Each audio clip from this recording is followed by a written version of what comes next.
잠실동의 한 아파트에 살고 계시는 42살의 박지영 씨가 보내주신 사연입니다.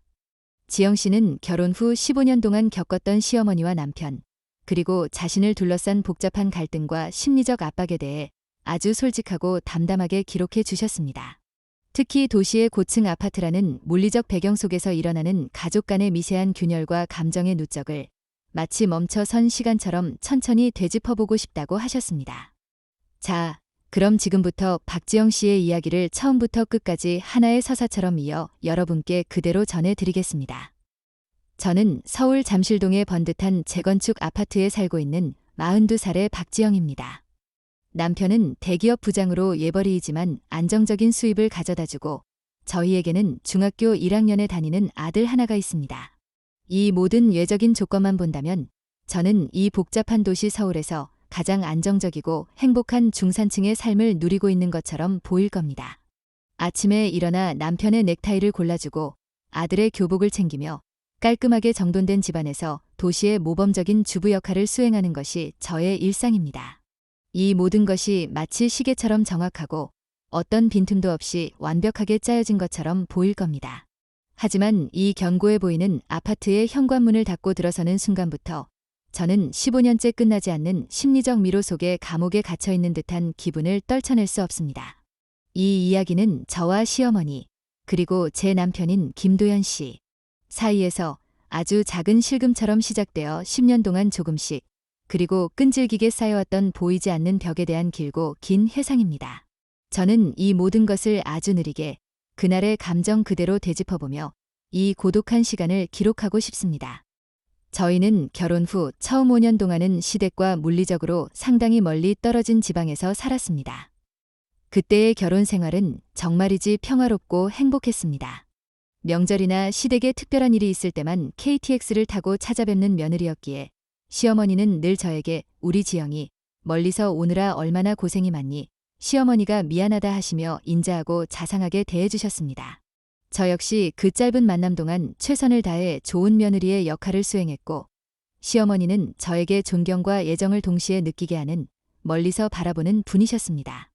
저의 보금자리는 시어머니의 간섭에서 완전히 자유로웠고 남편과의 관계도 온전히 저희 둘만의 규칙과 방식으로 유지되었습니다. 제가 제 부엌에서 어떤 식재료를 어떻게 보관하든 아들을 몇 시에 재우든 모든 결정은 저희 부부의 합의하에 이루어졌었습니다. 그때는 정말이지 이 단절된 거리감이 저에게는 가장 큰 축복이었다고 생각합니다. 하지만 10년 전 시아버지가 갑작스러운 지병으로 돌아가시면서 저희 삶의 모든 것이 예기치 않게 바뀌기 시작했습니다. 시어머니는 홀로 되신 후 급격히 우울해하셨고 저희 남편 김도현 씨는 장남으로서 어머니 곁을 지켜드려야 한다는 강력한 책임감과 의무감에 사로잡혔습니다. 남편은 그때부터 매일 저에게 어머니의 외로움을 호소했습니다. 밤늦게 퇴근 후에도 남편은 오늘 어머니와 통화했는데 너무 쓸쓸해하셨다. 어머니가 밤에 혼자 우시는 것 같아서 마음이 아프다는 말을 반복했습니다. 남편의 그 불안한 모습과 죄책감은 저에게도 고스란히 전염되어 저는 제가 시어머니 곁에 없다는 이유로 남편에게 알 수 없는 미안함을 느껴야 했습니다. 남편은 자신의 죄책감을 해소하기 위해 저를 계속 압박했고 저는 그 압박 속에서 남편의 뜻을 따를 수밖에 없는 상황으로 몰리고 있었습니다. 결국 남편은 서울 예곽의 오래된 아파트에 사시던 시어머니를 저희가 살고 있는 잠실 아파트 단지의 바로 옆동, 그것도 저희 집과 똑같은 평수의 아파트로 모셔왔습니다. 그때 제 나이 32살, 아들이 초등학교에 입학하기 직전이었습니다. 남편은 이 결정을 저와 의논하기보다는 거의 통보에 가까운 형태로 전달했습니다. 저는 그저 남편의 결정에 동의할 수밖에 없었습니다. 그는 저에게 이렇게 말했습니다. 지영아, 이제 어머니 혼자 계시는 거 내가 도저히 마음이 편치 않아. 바로 옆동에 모시면 우리가 매일 찾아뵙지 않아도 안심이 되고 어머니도 외롭지 않으실 거야. 어머니도 당신이 워낙 싹싹하고 살림 잘한다고 좋아하시니 흔쾌히 응하셨어. 이제 가족끼리 자주 얼굴 보고 사는 거지. 얼마나 좋아.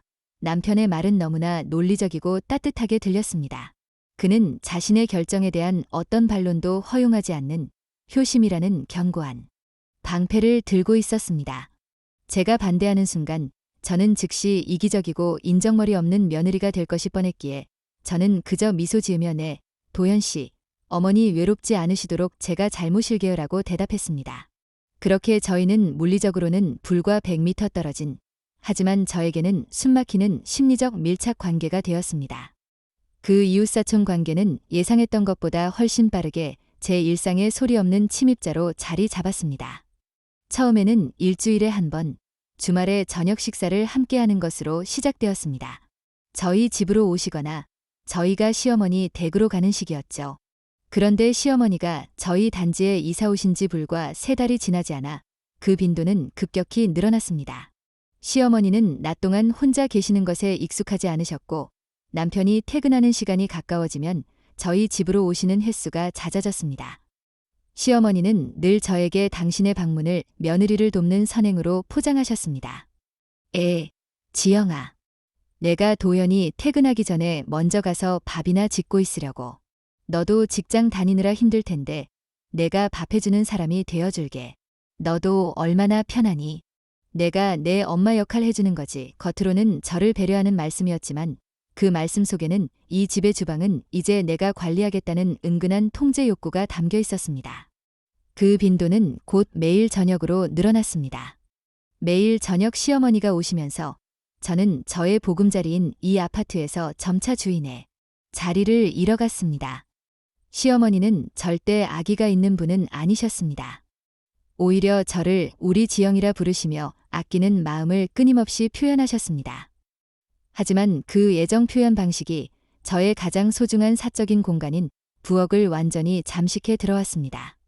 저는 15년 차 주부로서 저 나름대로의 살림 방식, 저만의 동선, 제가 편한 양념과 식재료의 위치가 있었습니다. 그런데 시어머니는 저희 집에 오시면 저의 방식은 무시한 채 당신의 방식대로 모든 것을 재정비하셨습니다. 저는 매일 퇴근 후 제 부엌이 누군가에게 검사를 받는 점검의 장소가 되었다는 느낌을 받았습니다.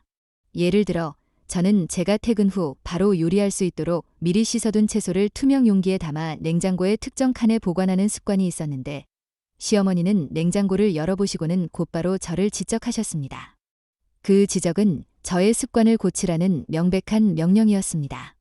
지영아, 너는 왜 채소를 미리 씻어서 물에 담가놓니? 그러면 비타민이 다 빠져나가는 거야. 채소는 그때그때 씻어야 싱싱한 거지. 아휴, 너는 이런 살림의 기본을 잘 모르는구나. 내 엄마가 이런 건 안 가르쳐줬니? 시어머니는 제 친정 부모님을 언급하며 저의 살림 능력을 원천적으로 부정하셨습니다. 그때마다 저는 제 친정까지 공격받는 기분이 들었고 제 존재 자체가 부정당하는 것 같은 모멸감을 느꼈습니다. 제가 당황하며 대답했습니다. 어머니, 죄송하지만 제가 회사에서 퇴근하고 오면 시간이 너무 부족해서요. 미리 이렇게 해놔야 바로 요리하기 편하고 민준이 학원 시간도 맞출 수 있어요. 저는 시간 절약 때문에 그러는 거예요. 저는 효율성이라는 도시인의 논리로 시어머니께 설명하려 했지만 시어머니의 관심은 제 논리가 아니었습니다. 하지만 시어머니는 제 말을 들으려 하지 않았습니다. 아니다. 아니다. 며느리. 내가 해줄게. 내가 있을 때 하는 게 낫지. 너도 일하느라 힘들 텐데 내가 다 정리해 놓을게. 너는 그냥 거실에 앉아 쉬고 있어. 시어머니는 저의 논리적인 이유는 무시한 채 당신의 경험을 바탕으로 저를 미숙한 주부로 규정하고 당신의 방식을 정답으로 강요하셨습니다. 그리고는 제가 정리해 놓은 식재료들을 다시 꺼내서 당신의 방식대로 분류하고 정리하셨습니다. 제가 사용하는 양념통의 위치, 식기 건조대에 놓인 그릇의 방향, 심지어 제가 거실 테이블 위에 놓아둔 휴지의 각도와 방향까지도 시어머니의 완벽한 기준에 맞지 않으면 즉시 수정되었습니다. 저는 시어머니가 저희 집을 쉬어가는 공간이 아니라 당신이 다시 돌아와 통제하고 관리해야 할 친정 살림의 연장선처럼 여기신다는 느낌을 강하게 받았습니다. 제 부엌은 더 이상 저만의 영역이 아니었고 저는 그 안에서 시어머니의 방식에 따라 움직여야 하는 보조 주방장이 되어버렸습니다. 매일 저녁 퇴근 후 저는 부엌으로 들어서는 순간부터 극한의 긴장감을 느껴야 했고 시어머니의 지적을 예상하며 스스로를 방어하거나 아니면 감정을 억누르는데 모든 에너지를 소모했습니다. 매일 저녁 반복되는 시어머니의 간섭과 지적은 저의 일상에 깊은 상흔을 남겼습니다. 부엌은 이제 제게 휴식의 공간이 아니라 매일 밤 치러야 하는 심리적 전투의 장이 되어버렸습니다. 저는 시어머니가 현관 비밀번호를 누르고 들어오시는 소리만 들어도 온몸의 근육이 경직되는 것을 느꼈습니다. 저는 이 상황을 남편에게 이야기하고 최소한의 완충지대를 만들어달라고 수없이 반복적으로 요청했습니다. 남편은 저와 어머니 사이의 중재자 역할을 해줄 유일한 사람이었으니까요. 저는 주말 오후 시어머니가 잠시 옆동의 친구분들과 예출하신 틈을 타 남편과 마주 앉아 대화를 시도했습니다. 그때의 대화는 제가 이후 수년 동안 밤마다 잠 못 이루며 곱씹었던 저에게는 가장 고통스러운 기억 중 하나입니다. 저는 남편에게 제 감정을 솔직하게 하지만 최대한 이성적으로 설명하려 애썼습니다. 제가 조심스럽게 말했습니다. 도현 씨, 어머니가 매일 우리 집에 오시는 건 제게 너무 큰 심리적 부담이에요. 당신은 어머니가 저를 돕는다고 생각하시겠지만 저에게는 제 살림 방식을 전부 부정당하는 기분이 들어요. 저녁마다 오셔서 부엌에 계시면 제가 쉴 시간도 없고 제 마음대로 살림을 할 수도 없어요. 어머니에게 상처 드리고 싶지 않으니 그냥 일주일에 3번 정도만 오시도록 당신이 잘 말씀드리면 안 될까요? 제가 정말 미안해서 그래요. 이 집에서 제 공간을 지키고 제가 주인이 되고 싶어서 그래요. 저는 남편에게 저의 고통을 인정해달라고 간절히 기대했습니다. 저는 그저 내 집에서의 주권을 되찾고 싶었을 뿐이었습니다. 하지만 남편 김도현 씨는 늘 그랬듯이 제 말을 듣자마자 감정의 문을 닫고 회피하는 태도를 보였습니다. 그는 소파에 기대앉아 휴대폰 게임을 하거나 텔레비전을 보며 건성으로 대답했습니다. 그의 눈은 저를 향하고 있지 않았습니다. 지영아, 어머니가 얼마나 외로우시면 그러시겠어. 당신이 조금만 이해해드리면 안 돼. 어머니가 악의로 그러시는 것도 아니고 다 우리 생각해서 당신 힘든 거 덜어주려고 그러시는 거지. 그리고 부엌일 좀 도와주시면 당신도 편하잖아. 어머니가 당신을 부려먹는 것도 아니잖아. 남편은 시어머니의 모든 간섭을 며느리를 돕는 행위로 단순화하고 제가 그 도움을 거부하는 것을 배려심 부족이라는 잣대로 몰아갔습니다. 그는 시어머니의 감정만을 중요하게 여겼습니다. 저는 남편의 그 무책임한 태도에 분노가 치밀어 올랐지만 울음을 참으며 목소리를 더 높여 제 상황을 호소했습니다. 돕는 게 아니라 제 살림 방식을 전부 고치려고 하시는 거예요. 제가 정리한 걸 다 엎으시고 제가 편한 동선도 무시하시고 저는 이 집의 주인인데 제 공간이 완전히 사라진 기분이에요. 당신은 어머니가 계실 때 텔레비전만 보잖아. 어머니랑 대화하고 불편한 상황을 무마하는 건 결국 나 혼자라는 것도 당신은 모르는 거지. 당신은 이 상황에서 너무 비겁해. 당신은 이 문제를 회피하고 있는 거라고. 남편은 그제야 휴대폰을 내려놓고 저를 똑바로 쳐다보았습니다. 그의 눈빛은 순식간에 차갑고 단호하게 변했고 저에게 죄책감을 심어주는 방식으로 대답했습니다. 박지영 씨, 어머니는 우리를 위해 평생 헌신하신 분이야. 어머니가 잠실로 오셔서 얼마나 외로우시겠어. 당신이 조금 불편하더라도 어머니 마음 편하게 해드리는 게 장남의 아내로서 당연한 도리 아니야. 어머니한테 무슨 불만이 그렇게 많아. 그걸 가지고 일일이 나한테 따지고 싶지 않아. 당신만 희생하는 것처럼 말하지 마. 어머니가 싫으시면 당신이 잠시 외출을 하든가. 그 말을 듣는 순간 제 마음속에 쌓여있던 모든 희망의 파편들이 와르르 무너져 내리는 듯했습니다. 남편에게는 어머니의 심리적 안정과 편안함이 저의 심리적 안정보다 항상 최우선 순위였습니다. 그는 저를 며느리라는 역할의 틀 안에 완벽하게 가두어 놓고 그 역할에 맞지 않는 불평을 하는 저를 이기적이고 배려심 없는 사람으로 치부하고 있었습니다.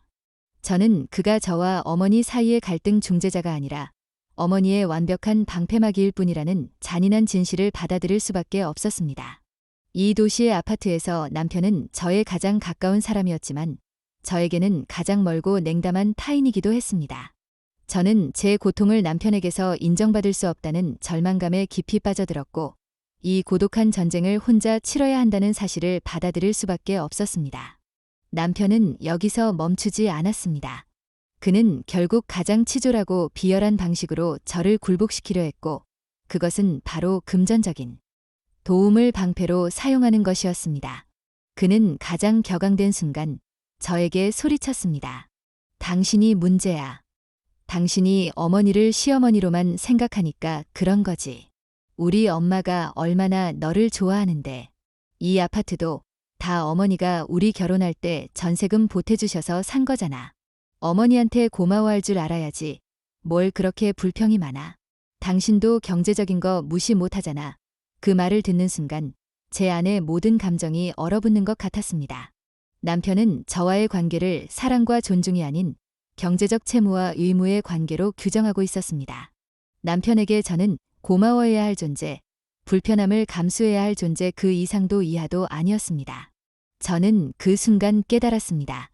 이 갈등은 해결될 수 없다는 것을요. 남편은 저를 사랑해서 결혼한 아내가 아니라 어머니의 안정을 책임져줄 장남의 아내라는 역할을 수행하는 도구로 보고 있었습니다. 저는 그날 이후로 남편에게 감정을 담아 대화하는 것을 완전히 포기했습니다. 남편은 저의 침묵을 어머니를 이해하고 순응했다고 착각하는 듯했습니다. 이 보이지 않는 가족 간의 전쟁은 이제 가장 보호받아야 할 아들, 김민준에게로 그 무게를 옮겨가기 시작했습니다. 저희 아들은 이제 중학교 1학년입니다. 사춘기에 접어들면서 예민함과 함께 자기만의 공간에 대한 강한 욕구를 드러내기 시작했죠. 시어머니는 아들이 초등학교 때부터 매일 저희 집에 오셔서 저녁 식사를 함께 하셨고, 식사 후에는 반드시 아들의 방으로 가셔서 당신의 방식으로 아들을 돌보셨습니다. 제가 시어머니께 몇 번이고, 어머니, 이제 민준이도 중학생이고 사생활이 있으니 방에는 노크하고 들어가시는 게 좋을 것 같아요라고 조심스럽게 말씀드렸지만, 시어머니는 늘 같은 논리로 제 말을 일축하셨습니다. 시어머니는 저에게 눈을 동그랗게 뜨고 말씀하셨습니다. 지영아. 내가 내 엄마도 아닌데 뭘 그렇게 유난을 떠니. 나는 내가 공부를 잘하든 못하든 관심 없어. 그냥 우리 손자가 밥을 잘 먹었는지, 오늘 감기는 안 걸렸는지, 옷은 따뜻하게 입고 있는지 확인하러 가는 거지. 내가 널 뭘 가르치겠니? 시어머니의 말은 언제나 사랑과 관심이라는 아름다운 포장지로 둘러싸여 있었지만, 실제로는 아들의 가장 은밀한 공간인 방을 불쑥 침범하는 행위였고 아들의 사생활과 경계를 무너뜨리는 행위였습니다. 물론 시어머니는 아들의 안부만 묻고 나오시는 법이 없었습니다. 아들의 방에 들어가시면 항상 책상 위를 정리하시고 아들이 풀어놓은 문제집을 펼쳐보시며 한마디씩 훈계를 남기셨습니다. 시어머니는 아들의 방에 들어가시면 언제나 똑같은 훈계를 반복하셨습니다.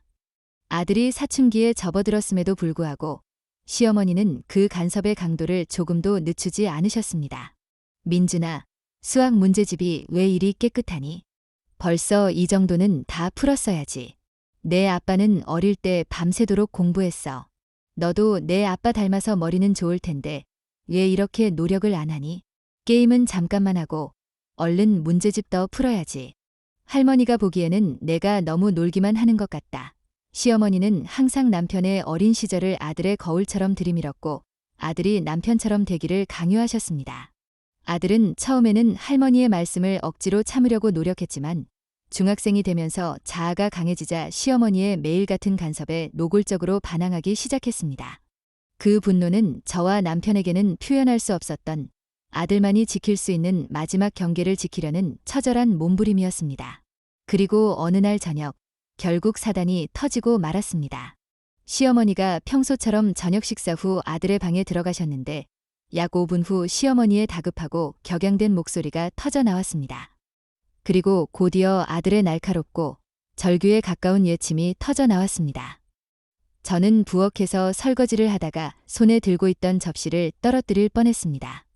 온몸에 피가 차가워지는 것을 느꼈습니다. 시어머니가 방문을 쾅 닫고 나오시더니 저에게 달려오셨습니다. 시어머니의 얼굴은 분노와 억울함으로 붉게 상기되어 있었고 손은 미세하게 떨리고 있었습니다. 시어머니는 억울함이 가득한 목소리로 저에게 하소연하셨습니다. 지영아, 너희 아들이 왜 저렇게 버릇이 없어졌니? 내가 문제집을 보는데 글쎄 할머니, 제 방에서 나가세요. 제발 좀 하고 소리를 지르지 않겠니? 내가 얼마나 상처받았는지 몰라. 내가 나한테 그렇게 소리 지르는 걸 가르쳤니? 내가 너희 엄마한테 무슨 말이라도 했어야 하는데 내가 시킨 것 같아서 내가 참고 나왔다. 시어머니는 자신의 상처를 극대화하며 이 모든 사태의 원인이 저에게 있다고 단정 지으셨습니다. 저는 시어머니께 상처를 드린 아들의 행동에 대해서는 죄송했지만 동시에 아들의 그 격렬한 절규가 제가 지난 10년간 남편에게 그리고 시어머니에게 하고 싶었던 마음속의 외침을 대신해 주는 것 같아 묘한 안도감마저 느꼈습니다. 하지만 저는 감히 시어머니의 감정에 맞설 수는 없었습니다. 저는 그저 며느리로서의 방어적인 의무를 다할 뿐이었습니다. 저는 그 자리에서 시어머니의 분노를 온몸으로 받아냈습니다. 저는 시어머니께 조심스럽게 설명했습니다. 어머니, 죄송합니다. 민준이가 요즘 사춘기라 많이 예민해요. 제가 말씀드렸잖아요. 이제 중학생이니 방에 불쑥 들어가시면 아이가 더 예민하게 반응해요. 아이도 숨쉴 공간과 자신만의 사생활이 필요합니다. 제가 민준이에게 다시 사과드리라고 말씀드릴게요. 저는 이 상황을 사춘기의 자연스러운 반응으로 돌리려 했었지만 시어머니는 제 말을 며느리의 변명으로만 받아들이셨습니다. 당신의 감정이 다쳤다는 사실만이 가장 중요했기 때문입니다. 시어머니는 제 말을 듣는 둥 마는 둥 하시더니 잠시 후 남편이 현관문을 열고 퇴근하자마자 남편에게 달려가서 이 일을 고하셨습니다. 시어머니는 남편의 팔을 잡고 눈물을 글썽이셨습니다. 도연아, 내 아들이 나한테 소리를 질렀어. 내가 내 방에 들어간 것도 아니고 그냥 숙제 좀 봤다고 나가라고 소리를 질러서 얼마나 서러웠는지 몰라. 내 아내가 나한테 불만 있는 걸 애한테 전염시킨 것 같아서 내가 아무 말도 못하고 울면서 나왔다. 시어머니의 그 호소는 남편에게는 절대적인 명령과 같았습니다. 남편은 어머니의 그 모습에 이성을 잃었습니다. 그는 저에게 난생 처음으로 그렇게 크게 화를 냈고 그 분노는 저를 완전히 짓밟았습니다. 남편은 저를 거실로 끌어내다시피 하며 얼굴을 붉혔습니다. 남편은 소리쳤습니다. 당신, 도대체 얘한테 무슨 말을 한 거야? 어머니가 얼마나 상처받으셨는지 알아. 당신이 어머니 앞에서 얘를 어떻게 대했길래 얘가 할머니한테 나가라고 소리를 질러. 어머니는 내 시어머니이기도 하지만 민준이한테는 할머니잖아. 할머니가 손자 방에 들어가는 게 그렇게 잘못된 일이냐고. 당신이 어머니한테 불만 있는 걸 얘한테 전염시킨 거 아니야. 당신이 이 상황을 만든 거야. 저는 남편의 이중적인 태도와 어머니의 감정만이 중요하고 저와 아들의 심리적 안정은 무시된다는 그의 확신에 질려버렸습니다. 남편은 단 한 번도 시어머니가 매일 저희 집 부엌을 침범하고 아들의 사생활을 간섭하는 것이 제게 얼마나 큰 압박인지는 생각하지 않았습니다. 오직 어머니가 상처받으셨다는 사실에만 그리고 어머니의 마음을 편하게 해드려야 하는 자신의 의무에만 집중했습니다. 저는 남편의 눈을 똑바로 쳐다보며 제 마지막 논리를 펼쳤습니다. 도연 씨, 당신은 내 편을 들어달라는 게 아니야. 객관적으로 이 상황을 보라고. 중학생 방에 매일 들어가서 숙제 검사하는 게 정상이야. 당신 어머니는 당신. 아파트 옆동에 살면서 우리 집을 당신의 연장선이라고 생각하시는 거야. 당신은 당신이 겪지 않는 이 모든 상황을 나에게 전가하고 어머니의 방패막이 역할만 하고 있는 거라고. 당신은 책임지지 않으려고 이 상황을 외면하고 있는 거야. 남편은 제 말에 더 격앙되어 결국 가장 치졸하고 비열한 방식으로 저를 굴복시키려 했고 그것은 바로 금전적인 도움을 방패로 사용하는 것이었습니다. 그는 가장 격앙된 순간 저에게 소리쳤습니다. 당신이 문제야. 당신이 어머니를 시어머니로만 생각하니까 그런 거지. 우리 엄마가 얼마나 너를 좋아하는데. 이 아파트도 다 어머니가 우리 결혼할 때 전세금 보태주셔서 산 거잖아. 어머니한테 고마워할 줄 알아야지. 뭘 그렇게 불평이 많아. 당신도 경제적인 거 무시 못하잖아. 그 말을 듣는 순간 제 안의 모든 감정이 얼어붙는 것 같았습니다. 남편은 저와의 관계를 사랑과 존중이 아닌 경제적 채무와 의무의 관계로 규정하고 있었습니다. 남편에게 저는 고마워해야 할 존재, 불편함을 감수해야 할 존재 그 이상도 이하도 아니었습니다. 저는 그 순간 깨달았습니다. 이 갈등은 해결될 수 없다는 것을요. 남편은 저를 사랑해서 결혼한 아내가 아니라 어머니의 안정을 책임져줄 장남의 아내라는 역할을 수행하는 도구로 보고 있었습니다. 저는 그날 이후로 남편에게 감정을 담아 대화하는 것을 완전히 포기했습니다. 남편은 저의 침묵을 어머니를 이해하고 순응했다고 착각하는 듯했습니다. 저는 더 이상 싸우지 않았습니다. 대신 순응이라는 방어 기제를 선택했습니다. 시어머니가 부엌에서 제 방식에 간섭하시면 저는 더 이상 대꾸하지 않고는 어머니 말씀이 맞아요 라고만 대답했습니다. 시어머니가 아들의 방에 들어가시면 저는 애써 모르는 척 제 방으로 들어가 문을 닫았습니다. 저는 마치 리모컨으로 조종되는 로봇처럼 매일의 일상을 무감각하게 수행했습니다. 감정을 배제하고 행동하자 시어머니와의 충돌은 줄어들었고 남편과의 불필요한 논쟁도 사라졌습니다. 겉으로 보기에는 저희 가족에게 평화가 찾아온 듯했습니다. 하지만 그 평화는 저의 내면을 갉아먹는 독이었습니다. 저는 제 안에서 끓어오르는 분노, 억울함, 그리고 스스로에 대한 깊은 연민을 배출할 곳이 전혀 없었고 그 감정들은 오로지 저를 향해 쌓여갔습니다. 저는 점점 수면 장애를 겪기 시작했습니다. 새벽 2, 3시까지 거실 소파에 앉아 창밖으로 보이는 도시의 희황찬란한 불빛들을 멍하니 바라보는 시간이 늘어났습니다. 저는 그때마다 나는 이 아파트의 주인일까? 아니면 그냥 감정 없는 가정부일까? 라는 생각을 떨칠 수 없었습니다. 잠실동이라는 고립된 섬에서 저는 시어머니와 남편, 아들로 이루어진 이 작은 가족 공동체 속에서 완전히 외톨이가 되어버렸습니다.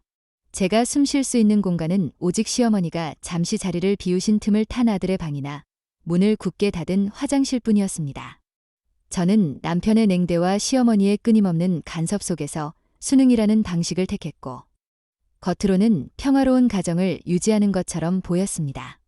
그러나 그 평화는 저의 내면을 갉아먹는 독이었으며 그 독은 이제 가장 사랑하는 아들에게까지 전염되고 있었습니다. 아들 김민주는 사춘기에 격렬한 반항을 접고 모든 것을 체념한 듯한 무기력한 태도를 보이기 시작했습니다.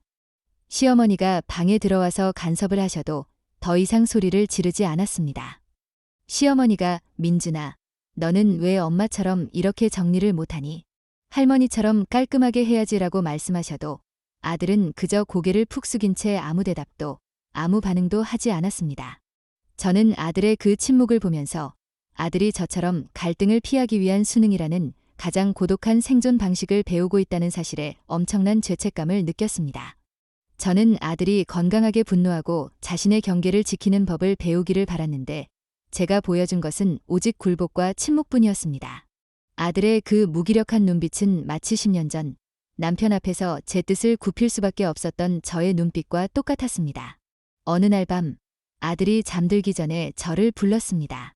아들은 침대에 누워서 저를 올려다보았는데 그 눈빛은 42살인 저보다도 더 깊은 체념을 담고 있는 듯했습니다. 아들은 아주 작은 목소리로 저에게 물었습니다. 엄마, 아빠는 왜 항상 할머니 편만 들어? 엄마는 힘들다고 했는데 왜 아빠는 엄마 마음을 몰라줘? 아빠는 엄마 기분이 아니라 할머니의 기분이 더 중요한 거지. 아들의 그 질문은 제 가슴을 산산조각 내는 것 같았습니다. 그 질문은 제가 지난 10년 동안 남편에게 묻고 싶었지만 관계가 틀어질까 두려워 감히 소리내어 묻지 못했던 가장 본질적인 질문이었기 때문입니다. 제가 겨우 감정을 추스르고 입을 열었습니다. 민준아, 아빠는 할머니를 많이 사랑하셔서 그런 거야. 아빠가 엄마 마음을 모르는 건 아닐 거야. 그냥 복잡해서 그래. 저는 그때도 남편의 편을 들어주려 상황을 희석시키려 애썼습니다. 하지만 아들은 제 말을 끊고 나지막이 마치 자신에게 다짐하듯이 말했습니다. 아니, 엄마. 아빠는 엄마를 존중하지 않는 거야. 그냥 할머니한테서 오는 스트레스나 화살이 자기한테 돌아가는 게 싫은 거지. 나는 알아. 엄마가 아빠한테 말 안 하고 참고 있는 것도, 나한테 자꾸 미안해하는 것도, 엄마는 그냥 참고 또 참고 있는 거지. 아들의 그 통찰력 있는 말은 저를 무너뜨렸습니다. 제가 숨기고 싶었던 혹은 스스로도 인정하고 싶지 않았던 잔인한 진실을 가장 순수한 아들의 입을 통해 듣게 된 것입니다. 제가 참고 순응하는 모습이 결국 아들을 심리적으로 병들게 하고 있었던 것이었습니다. 저는 그때 깨달았습니다.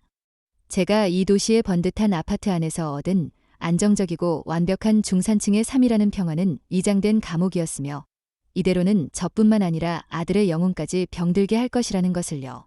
제가 이 상황을 벗어나지 못했던 것은 경제적인 이유, 그리고 착한 며느리라는 이미지에 대한 체면 때문이었습니다. 하지만 아들의 눈빛을 본 순간 이 모든 것은 더 이상 저의 문제가 아니라 아들의 미래와 주체성이 걸린 문제라는 것을 깨달았습니다.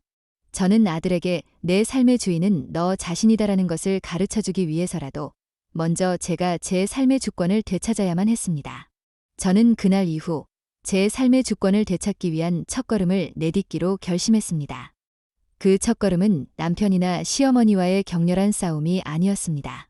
저는 먼저 제 자신을 회복하고 경제적인 독립성을 확보해야 한다고 생각했습니다. 저는 다시 취업을 준비하기 시작했습니다.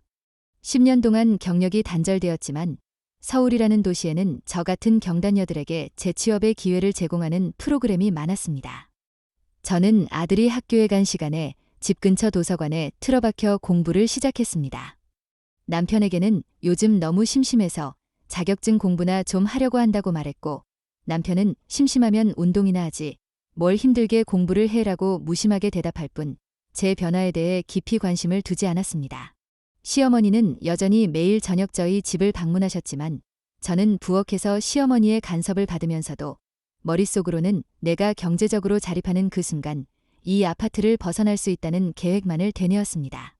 부엌에서 억지로 웃는 동안에도 제 머릿속은 오로지 이 복잡한 도시에서 다시 발붙일 수 있는 저만의 영역을 확보하는 데 집중하고 있었습니다. 저는 6개월간의 끊임없는 노력 끝에 다행히 작은 IT 회사의 계약직으로 재취업하는 데 성공했습니다. 비록 이전 직장보다 연봉은 훨씬 적었고 계약직이라는 불안정함이 있었지만 저에게는 자유를 향한 첫 번째 발판이었습니다. 제가 일을 시작하자 시어머니의 방문 횟수는 어쩔 수 없이 조금 줄어들었습니다. 시어머니는 에휘, 며느리가 돈을 벌어오겠다고 나가니 내가 민준이 저녁까지 챙겨야 하네라고 투덜거리셨지만 제가 며느리로서의 역할을 수행할 수 없는 외부적인 환경이 생기자 시어머니의 통제력은 미세하게나마 약화되기 시작했습니다. 저는 이제 오후 6시가 되어도 시어머니의 방문을 두려워할 필요가 줄었습니다. 저는 지금 이 사연을 쓰는 순간에도 이 상황을 완전히 타개하지는 못했습니다.